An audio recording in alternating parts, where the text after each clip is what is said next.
Welcome to legend TV. నేను మీ అనిల్. ఈరోజు అయితే మనకి మంత్రి జూపల్లి కృష్ణారావు సార్ అయితే ఉన్నారు. సార్తో దీని గురించి మాట్లాడుతుంది. సార్, తెలంగాణలో రావడానికి కవులు కళాకారులు ఒక మొదటిగా ఉన్న వాళ్ళు తెలంగాణ వచ్చిన తర్వాత వాళ్ళని గుర్తించలేదని అంటా ఉన్నారు.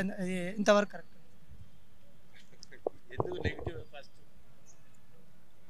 గుర్తించింది అంటారా, గుర్తించలేదంటారా? తెలంగాణ వచ్చింది దేనికోసం? ఒకటైతే వాస్తవం బాబు, తెలంగాణ రాష్ట్ర సాధన కోసం యావత్ సమాజం సంఘటితమైంది. వందలాది మంది ప్రాణత్యాగం చేసినారు. ఎందుకోసం? సాధించుకున్న తెలంగాణ ప్రపంచంలోనే అతి గొప్ప ఉద్యమం. ప్రపంచంలో ఎప్పుడు కని విని ఎరగలేదో జరిగింది.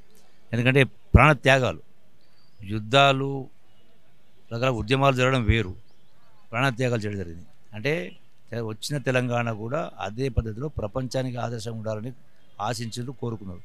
కానీ అది నెరవేరలే. గడిచిన 10 సంవత్సరాల కాలంలో అది నెరవేరలే. ఇప్పుడు ఈ ప్రభుత్వం రేవంత్ రెడ్డి గారి నాయకత్వాన, దేశంలో సోనియా గాంధీ గారి నాయకత్వాన అడుగులు ముందుకు పడతా ఉన్నాయి. ఇప్పుడు ప్రజాస్వామ్యం అణిచివేయబడింది. ఈ ప్రభుత్వం వచ్చిన మొదటి రోజునే అవి గడిలు అంటే కంచెలు, ముళ్ళ కంచెలు తొలగించి ప్రజాస్వామ్యం పడవెళ్తూ ఉంది.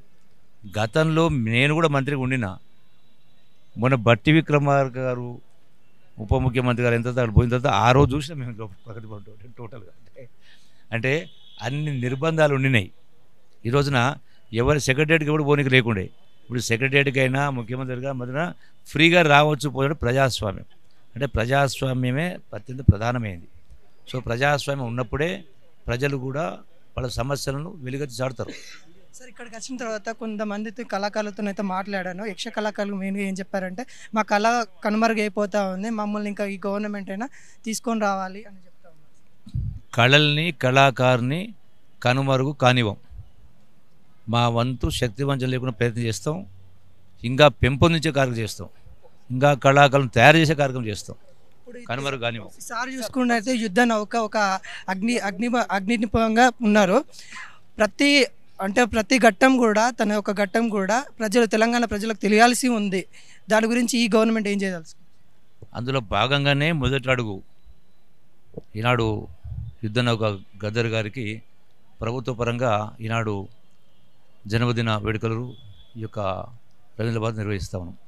వారి యొక్క విగ్రహాన్ని కోసం కూడా తెల్లాపులో ఒక ల్యాండ్ ఇవ్వడం జరిగింది.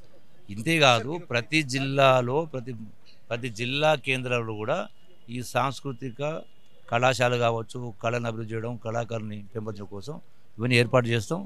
అంతిమంగా లక్ష్యం.